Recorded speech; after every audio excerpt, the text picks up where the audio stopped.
and honored to have her.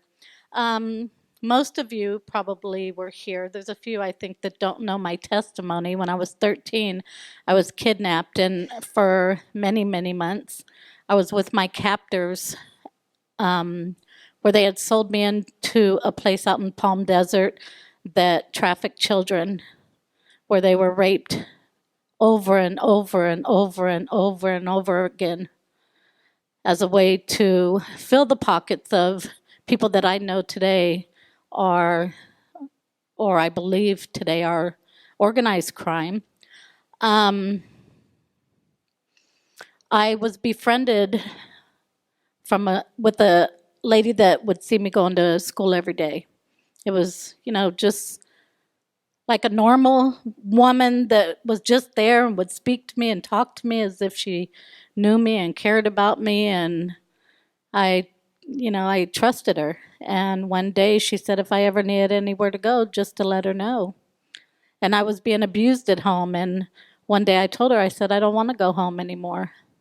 And she was the one that had me kidnapped and taken into the sex trafficking world.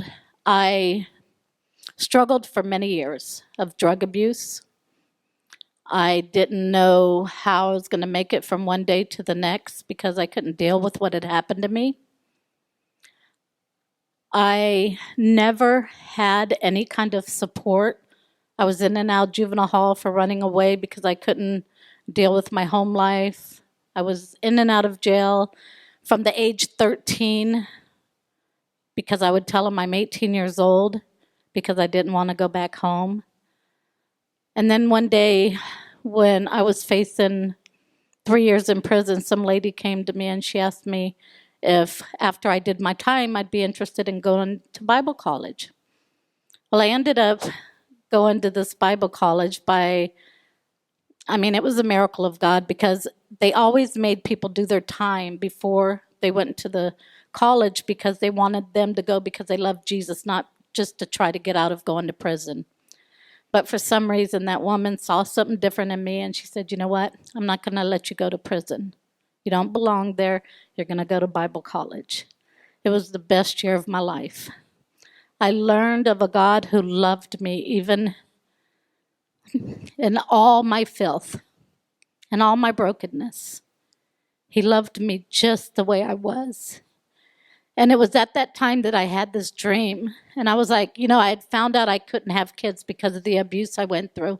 And I cried and I'm like, all I ever wanted was a kid because I felt I can get love from this child. We want to do things for the wrong reasons sometimes. And when that was taken away from me, I was very angry at God. And then I was reading my Bible and I opened it up to Psalms 54. And it was talking about, the woman who had not borne any children, that more to widen your tent because you're going to have more children you can handle. And I fell to my knees and started crying. I'm like, okay, Lord, what am I going to do now? You're not going to give me children, but you're saying all these children are going to be mine. How is that going to be possible? And I had a dream that I had this home that was for women that have gone through what I'd been through. And he put that seed in my heart. Okay, this is what you're going to do. And for years, I tried to get rid of this vision that God had given me because I didn't think I was worthy enough to have it. I didn't think that I could even do anything like that because I was told what to do, when to do it, and how to do it all my life. For me to be able to take some initiative and try to do something like that was beyond my comprehension. But little by little, God started putting people in my life. One woman paid for my school books to go to college, which I didn't think I'd be able to do. But I did it, and I was a straight A student except for 1B. God lined me up with wonderful people like this church who said, Melissa, you can do this. And if God gave you this vision, we're going to back you up. I've done a lot of volunteering in my life, but nothing stuck. Refuge for Women. We've just been asked to go on TV on the 22nd to reach the Hispanic areas so that we can teach them about trafficking and how to prevent it, and try to get something in the Hispanic community. And she's going to be translating, and it's going to be a wonderful opportunity. I'm going to have Brenda come up, and she's going to go over some of the facts and statistics and some of the things that we are envisioning for our nonprofit. It's called Speak Life. So Brenda, I love her so much. I mean, you have no idea. She does it all, and she still wants to do it with me, and I'm just so honored. Yeah, God doesn't want people that don't do anything. He wants the busy people. So that's why. Yeah, thank you. And this is a great church that shows that. And I'm just so honored to be here. Thank you, Pastor Jeremy, Janie. It was so good. And all this beautiful family that I met today as well.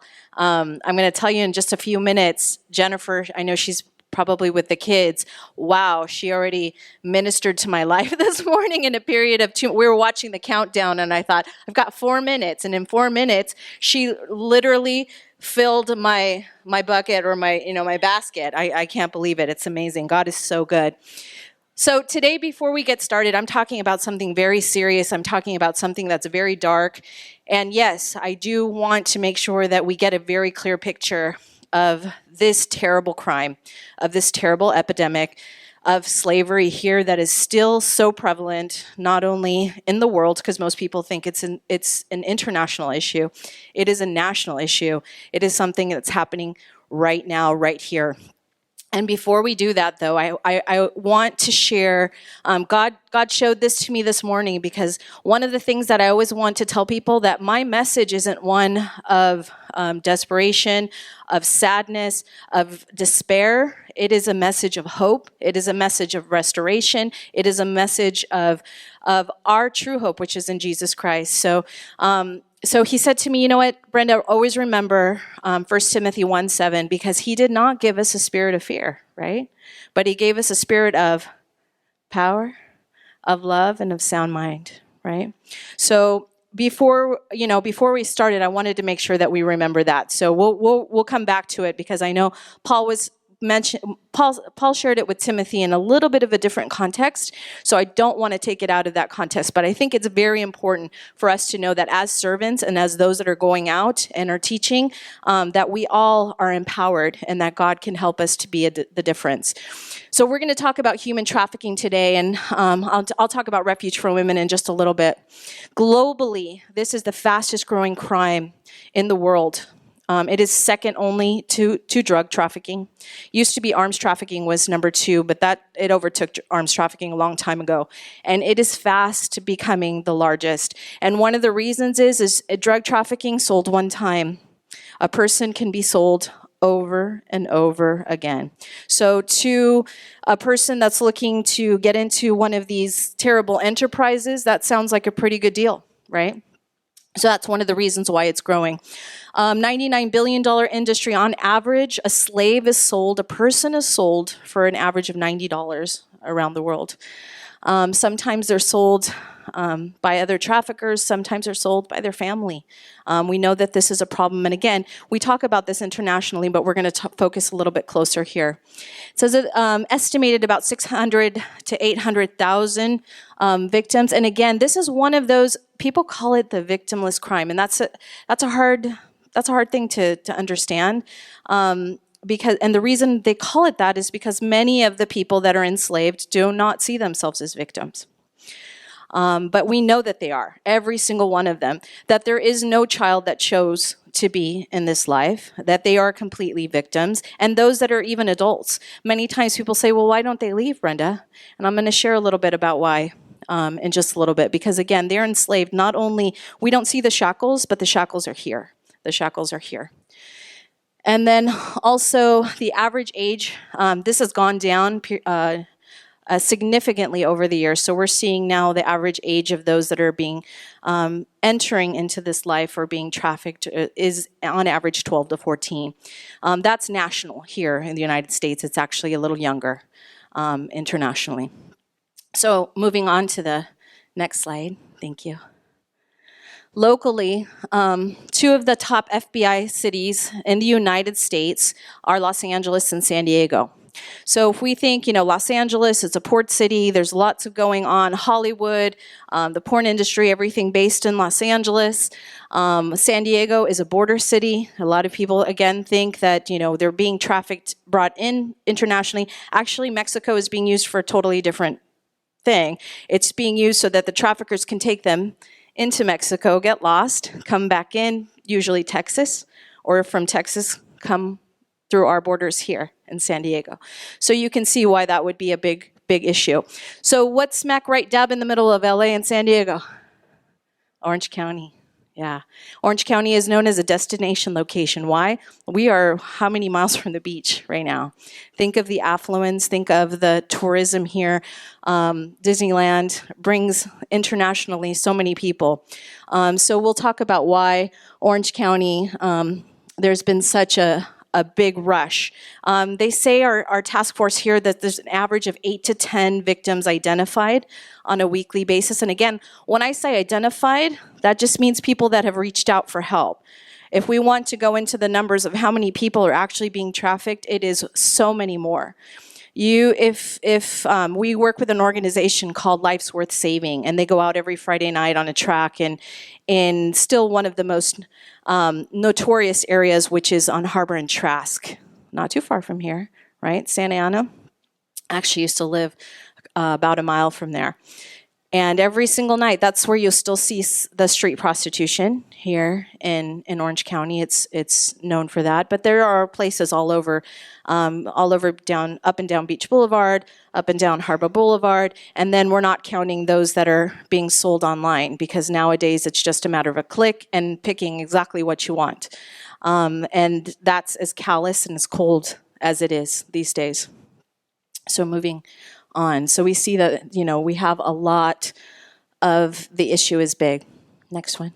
So the problem is big, but our ability to solve this is even bigger. We're able to be a part of the solution. You are a part of the solution today already, because you're here, you're listening. So there are a couple things that if it doesn't stay with you, I want you to remember a couple things today. And the first one is that you're part of the solution. So thank you for that. We have to mobilize, which is what we're doing. We're talking today. We're gathering together as a community, prevent, and that's what Melissa has dedicated her life to for these years, and we've bounded together to do that. To rescue. Rescue is one of those areas. We see a lot about rescue these days. There's rescue organizations going out and rescuing them. And here we have our biggest gap. Prosecute. Very difficult to prosecute these traffickers. Why? The traffickers are typically not there when this is all taking place. They're usually somewhere else. So to be able to go back and to be able to prove that they were actually trafficking is very difficult. And then secondly, the victims themselves to come forward and to face their traffickers in court is also something that is very, very challenging. So prosecution is definitely a gap. I'm very thankful that here in Orange County, we have a specific unit. It's called the HEAT unit that is dedicated to fighting these type of crimes and prosecuting them. And so Orange County is doing pretty good. In fact, they get awarded, but they still say that they cover about 1% of what the actual issue is. So, but that's 1% more than a lot of places. Then restoration. So this is the question that's asked all the time. Why don't they just leave, Brenda? They see that we're here. Right? Why didn't they just look? They see me. I see them. They don't leave because they're afraid. I mean, the trafficker, of course, he's going to say, you know what, I'm going to kill you. I know where your family lives. I'm going to kill them. Or I'm going to defame you, demean you. There are many ways that they can intimidate those that they have. And then lastly, where do they go once they come out of that life? If they've been trafficked for 2 years, 3 years, 4 years, they have no identity. They have no life. They have no home. So where do they go? There are emergency shelters. On average, there are about 800 shelter beds right now in the United States for 24,000 victims we saw earlier, right? So 800 beds. And we're up. We used to be about 750. We're up to 800 now. So there's a huge gap there.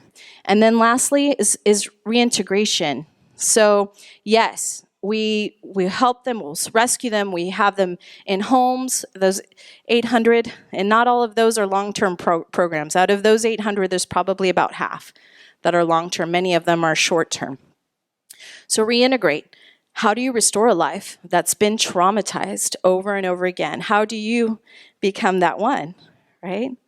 It takes a lot of work, but we know that what we're doing and what we're trying to do is definitely part of the solution. Royal Kids Club, wow, what a part of the solution is that. So I thank all of you for your time because that's going to be a big part of it. But that reintegration is now, what do we do? How do we help them? How do we help them to now be able to go get a job? How do we help them to be able to survive and have an apartment? All of those things. So that's something that we can also work on. Moving on. So mobilized, we know that we see TV shows, we see a lot of increase. I think it was Taken, the one that really started it with Liam Neeson. Now, interestingly, Taken kind of gives a skewed view, and we don't, not all of us are going to be that skilled in doing it, and I don't advocate that anybody do that, but at least it's increasing somewhat of awareness. But we definitely need to have more of the word of mouth and through our community, much more. Oh. Next slide. Prevent. Okay, I'm going to spend a little more time. Who are parents here? Can you raise your hand if you're a parent? Okay, I'm a parent too. I have three kids. Something that's really important, we know that we have a lot of organizations, Girls Inc., UNICEF, a lot of organizations that are working, Activate Church, to help on the prevention side. And just as Pastor Jeremy shared earlier, when you think of those hundreds and thousands that are going to be prevented because of those words, that's what we have to continue to do so that we can continue to make that grow. Also, next slide, please. Be aware. So parents, be aware.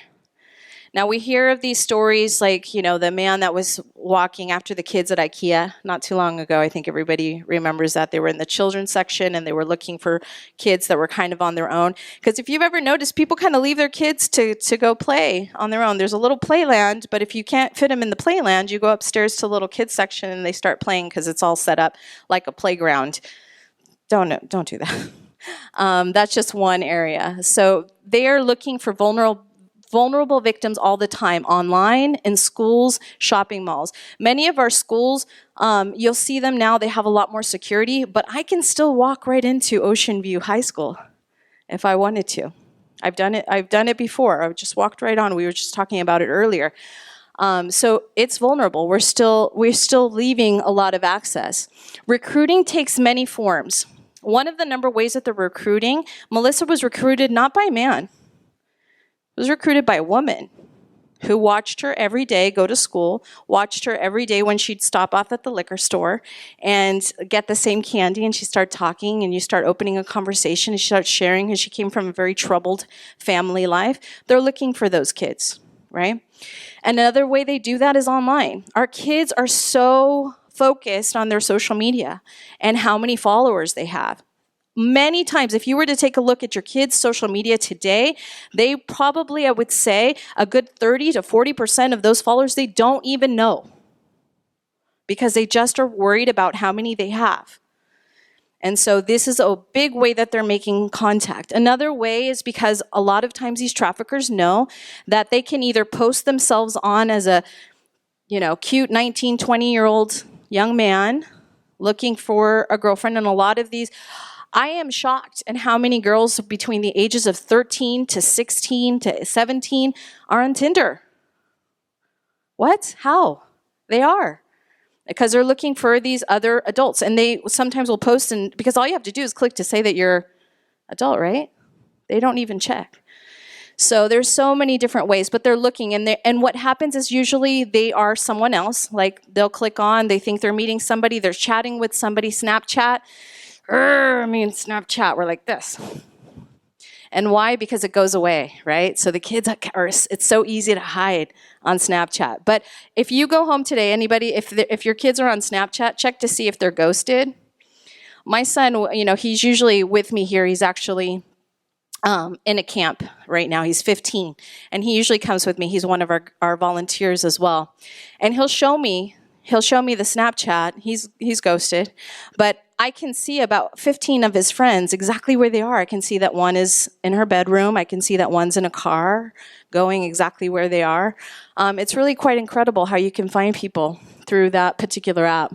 So just make sure that you are on top of it and you're watching what they do. Make sure your child is aware. You have to have these conversations. You know that little icky feeling? Don't ignore that feeling. Talk to them. Have those difficult conversations. It's something that's really, really important. Traffickers can be men, women, classmates. We just had movie night. It's a movie, 8 Days. It's based on a true story here from a girl that was kidnapped and trafficked for 8 days. And that came from classmates that were trying to fund their drug habit. So they would just connect, a vulnerable girl at a party and pass her on. They didn't know what was going to happen to her, or they did. In some cases, they did. They would even say, "It's terrible. Sorry, that's you tonight," right? And then she was sold. And thankfully, because her parents refused to just let it be deemed as a runaway, we're able to find her. But in most cases, what happens is they're labeled a runaway. I want to share with you two cases, and we can keep going. It talks about having a family password, but these kids are savvy. They usually have a few different accounts. They call it the Rinsta, which is your real Instagram, your Finsta, which is your fake Instagram. Just be on the lookout. So just also know who they're with. But I'm going to talk about a couple of cases. One that just recently happened. I had given a talk. We actually did our Zumbathon in San Diego, and the very next day, one of the gals calls me and says, "You know what, Brenda? What do I do? This mom is desperate. Her 14-year-old daughter has just left with her boyfriend. They had never met before, only spoke online. He was supposedly the 19-year-old young man. And the first thing that he asked her, and this was something that the parents should have known, because she asked for her passport. She asked, "Mom, where's my passport?" And so Mom didn't think about it. She just said, "Oh, it's, where we keep our family, just in the hall closet," I think is where she said. So she got her passport, and his intention was to take her to Mexico. Why? Because to get her lost. So that mother is desperate. We called. We're trying to find, organizations that can help her across the border. I told her, please check her social media, check her friends, who she'd been talking to. So we tried to do different things. But right now, please put her in your prayers. Please put her in your prayers. We're still looking for her. But this just happened again, 14 years old. And it wasn't good family. Good family. It was just that she started talking online. She felt a little bit like the ugly duckling. Freshman in high school, didn't have a good first year. But good student, athlete. And then she just started talking to somebody online who knew exactly what to say. So be aware of new clothes, new things, technology. All of a sudden, those things start coming into the house. You know that you didn't give your credit card or your money for that. So please ask questions. My kids go, "Mom, you're so crazy. I don't care. I'm crazy." But they know. My son, he goes to the Orange County School of the Arts. And so all of his friends, they're like, "Oh, your mom." So they'll be out somewhere, and it's like, "Okay, everyone, I'm taking a quick video. Send it to my mom." And they're like, "Why do you do that?" "Well, my mom wants to see who I'm with." Okay. My daughter, when she started dating, she thought, "Oh, no." Because the first thing I asked, I said, "It's okay. You can go out with him, but I want a copy of his driver's license and his registration." Why? Because he knows where you live. He knows a lot about you. I know nothing about him. And even when you meet their parents, you still don't know that much about them. That sounds silly, but it's not. I mean, I take it to they always say, "You're so extra, Mom." But that's okay. But just be aware. Just make a safe home. We'll keep going. I'm taking a lot on prevention because this is something I really want to talk about. So rescue. Thankfully, we had our OCTA is doing a great job. They have the Be the Difference campaign. You see it all over the buses and the bus stops. That's one way.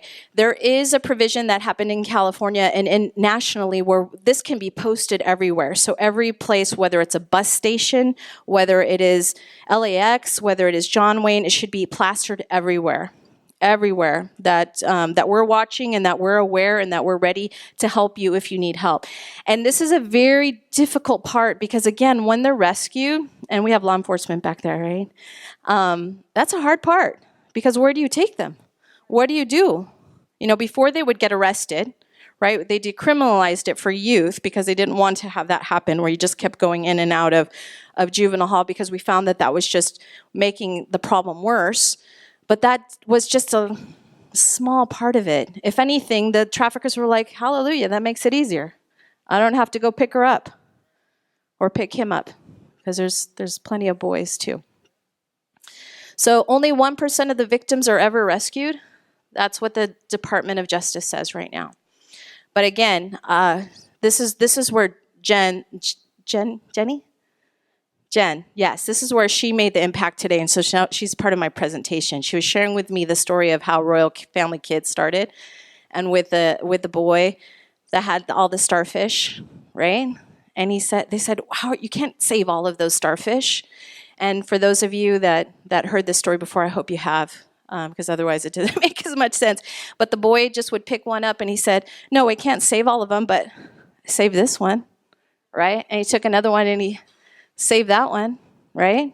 So that's what we have to do as well. So prosecuting, we talked about that. 3 men charged with sex trafficking of two teenage girls in Orange County. These are straight from the Orange County Register. 2 pimps in prison for trafficking teen girls in Orange County. And thank you, Juliette Oliver, for putting them in prison. But guess what? They came from, the first story you're going to see is an Oregon man came to Orange County to traffic girls. That's the thing that people aren't really paying attention in these stories, right? Second story are those traffickers, the 3 men from Northern California came to Orange County to traffic them. So again, that's what we see a lot of here. So usually what happens is if somebody is taken from here, they're taken somewhere else, usually Las Vegas. Texas and California were fighting back and forth for number 1 and number 2 in the country. I don't want to fight about that anymore in California. But unfortunately, we've got too much going on here. It looks like we're going to keep going. Next one. Restoration. So there are many global and national organizations that are working on restoration. Exodus Cry, some of the A21, they're doing prevention and now working in some of that restoration. Refuge for women. We need so many homes. I'm going to tell you a little bit about us now. We are a national organization. We are faith-based. People always ask me, like, Brenda, you can kind of put faith-based kind of down here because there's so many organizations that won't let you in. I said, no, we are faith-based. Why? Because we know that when they don't have to be a Christian to come into our home. They can be of any faith, any walk, they're the women, adult women that come to our home. But you better bet that part of that restoration process, they're going to go through their curriculum and their so much time through therapy and training, but they're also going to have Jesus every day. Every day. Why? Because we know that is ultimately what's going to last and what's going to really help them with their restoration. But it is up to them because we can only share. We just pray that their heart is moved. We're based in Kentucky. We have a home in Chicago, North Texas, Las Vegas, and Ohio Valley. And we have 2 locations that are going to be opening. Because remember I mentioned the 2 states, number 1, number 2? So the next ones are Orange County, right? Southern California. It might be a little bit out of Orange County or nearby, but it'll be based here. We'll always be here.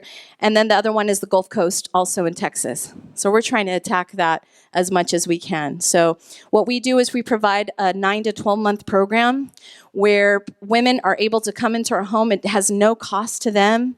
That people ask me, what's the first thing that happens when they get there? They get to sleep. They get to be in a room where they don't have to worry about who's going to wake them up because, a purchaser is there to meet with them.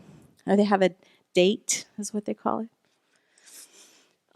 So healing, job training, and then employment. So when I came on board with Refuge for Women, it's been about 2.5 years. My background is in vocational education. That's my specialty. I would work so much with foster kids that were exiting. I would work so much with those students, the ones that weren't, your typical student, the ones that always went to do a lot of other things, and then they came back and figured out they had to get some training. So I had quite a few stories from my students. But a very, very good friend of mine who had worked with domestic abuse cases said to me, Brenda, we're moving on to human trafficking. I said, what? I said, well, because I was used to working with her. She would call me about every 3 weeks. She would have that person, that woman that was maybe fleeing from a domestic issue in her house. And she'd say, Brenda, I need you to come over and build her resume, and find her a job, and find her a place to live. I said, oh yeah, that's how we kind of worked in tandem for years. And then when she said, you know what, we need to move on to something equally serious, but even more tragic, because these are, not only are they enslaved to one person, they're slaved and being sold to many people. And I said, okay, let's do that. So I thought, okay, I'm gonna be in charge of that job training part, because that's what I do. That's my specialty. And God said, you will one day.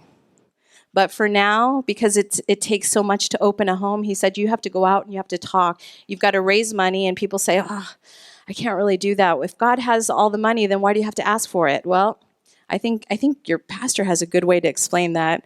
I've heard you do that as far as your talents and your treasures, right? You've got to share it.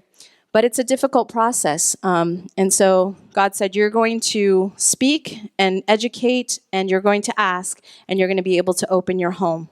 And thankfully, Melissa locked arms with us because we needed a lot of help.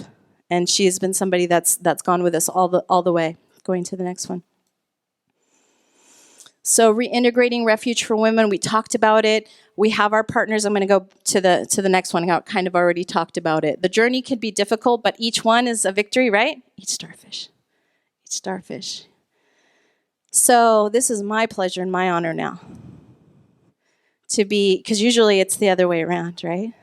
But let me tell you a little bit about Melissa. I do love to introduce you when we do go out and speak together, because not only her life being a miracle, being able to be a survivor advocate, to be able to see somebody who had long out of years, and you share that all the time, should be dead so many times over, right? Even from the time that she jumped out of the car from the traffickers before she was going to be killed, to all the other times after that.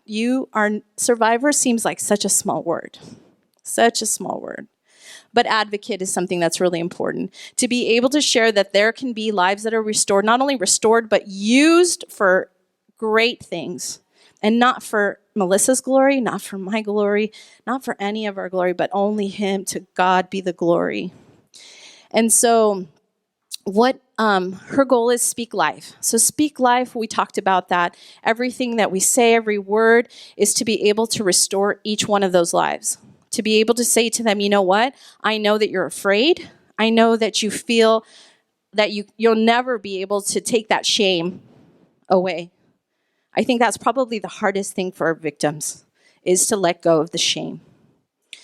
And so that's one of the reasons why Speak Life was so important, because it's about being able to give a safe place, to be able to speak life into someone, and to be able to tell them you are worthy.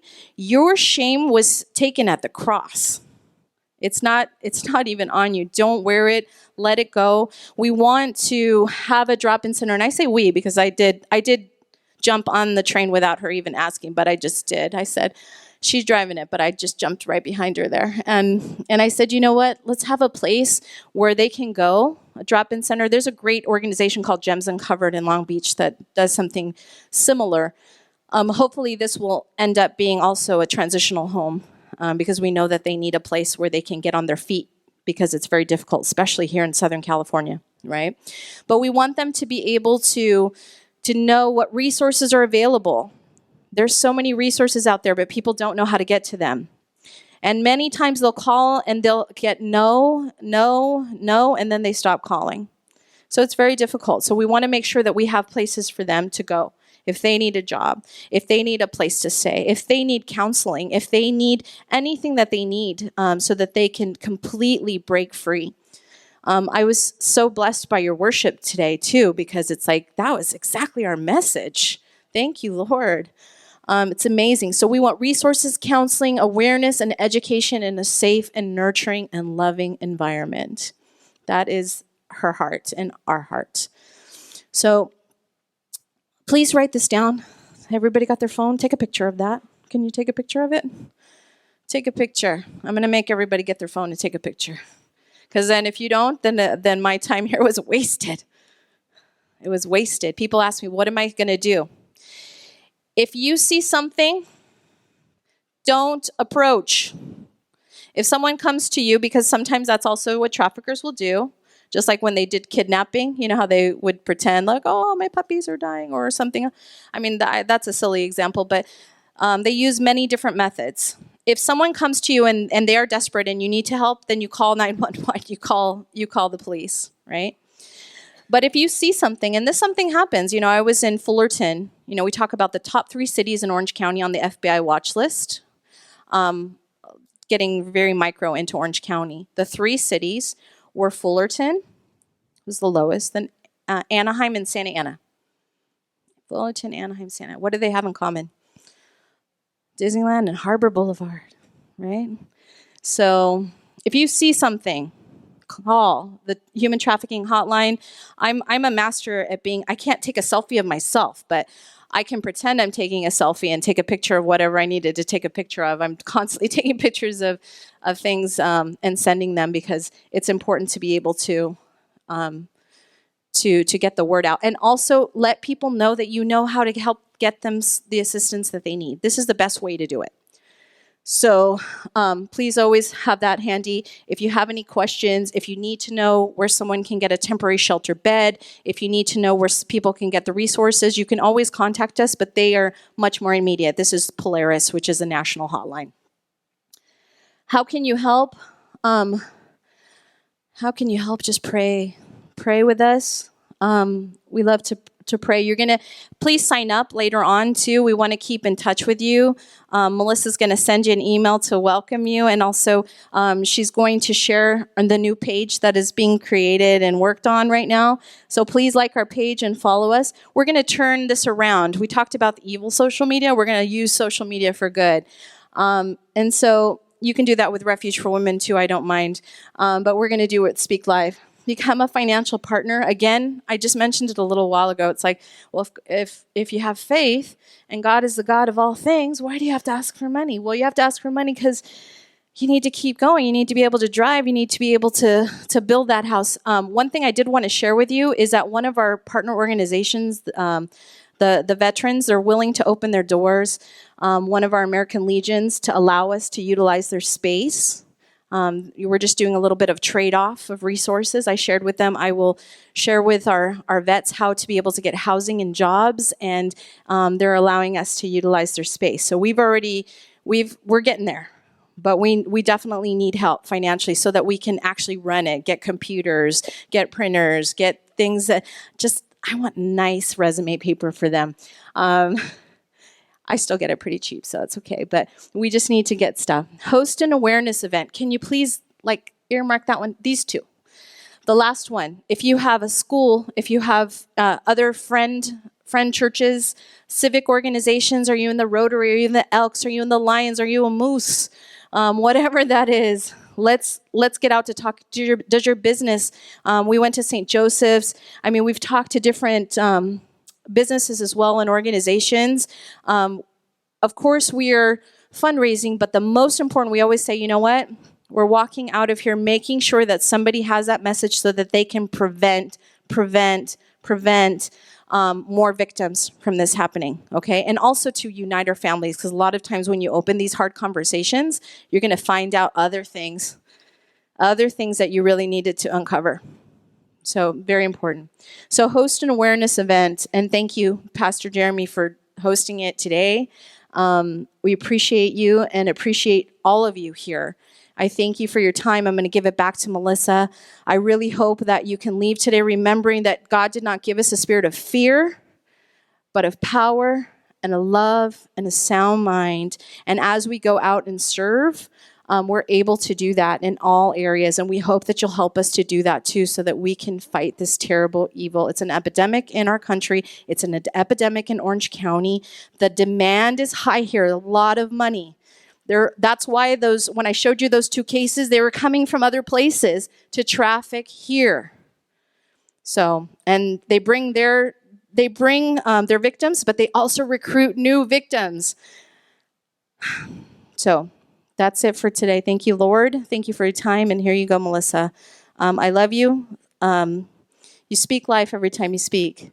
So that's why it's perfect for you. And I'm very honored to help you. Isn't she wonderful? God is so good.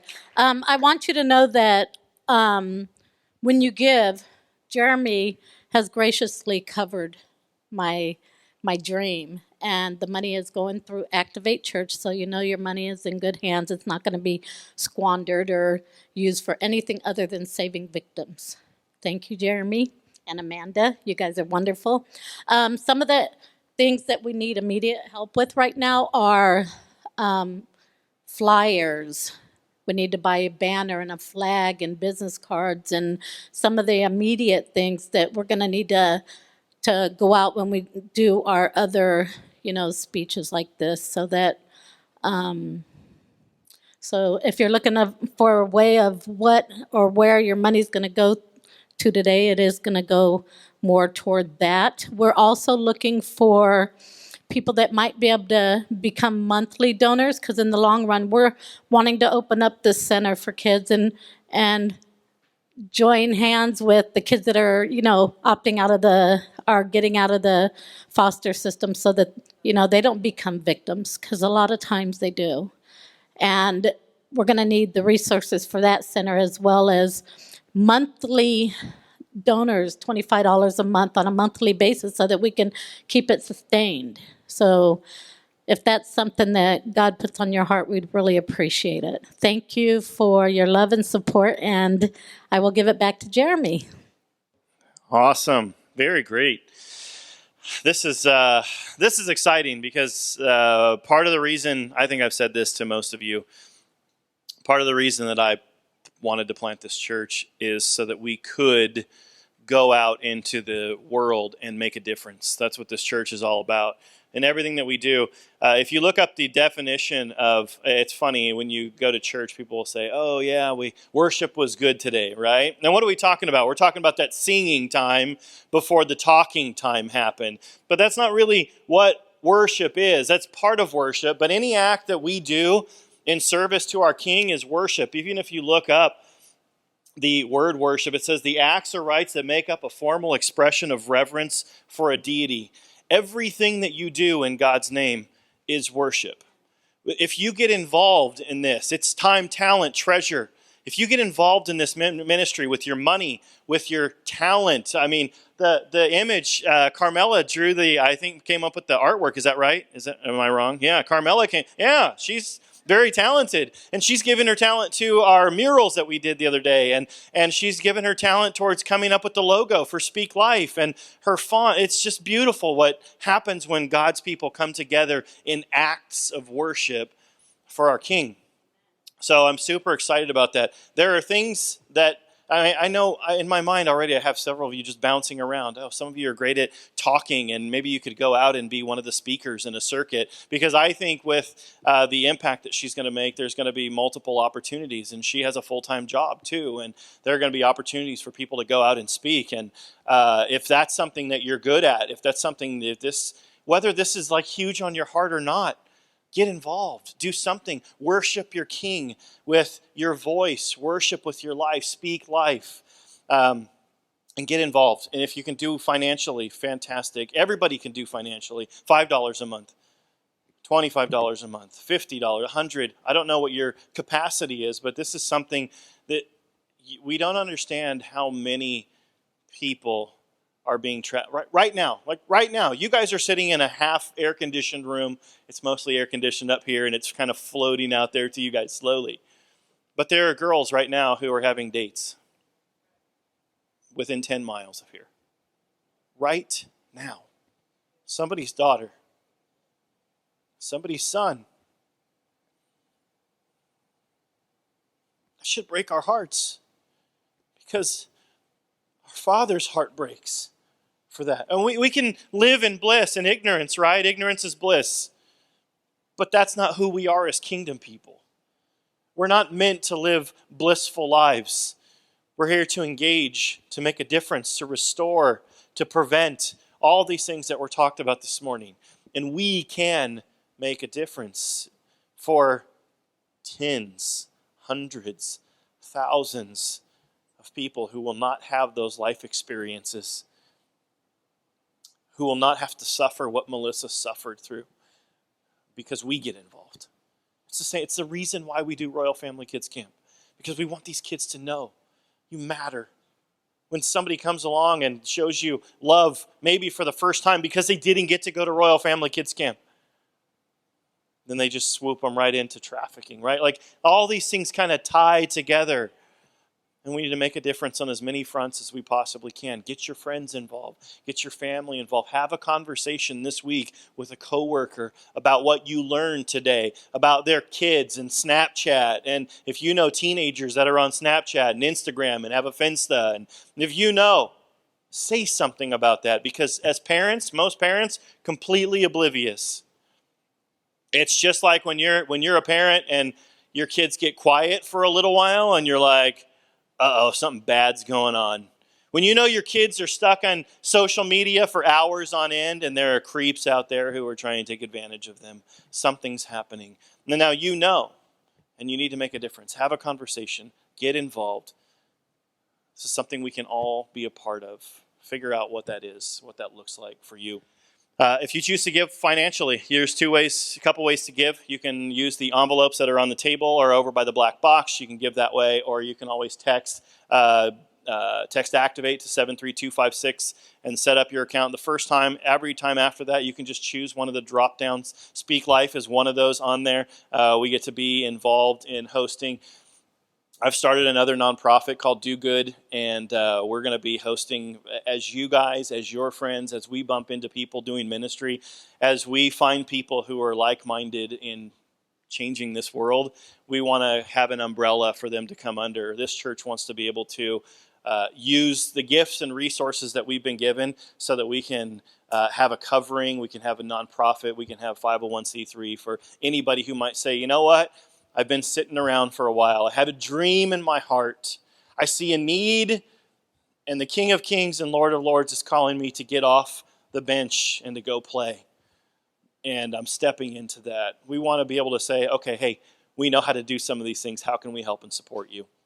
So if you guys choose to give, again, Activate to 73256, choose the drop down, give that way, or you can always write check or cash, put it in the black box back there. Again, thank you guys so much for being here. Have a conversation with Melissa. Stop by the table, grab one of the Refuge for Women brochures, take that, have a conversation. It's a good conversation piece to bring it up. There's some great information in there and how people can get involved. And then if you guys are if there's any way you can use your cards to sign up, or there's also some sign up sheets there on the black table by the television, please let Melissa know that you support her, give her a hug, invest in her financially, invest in this ministry financially, and find out how you can get involved. Guys, thank you.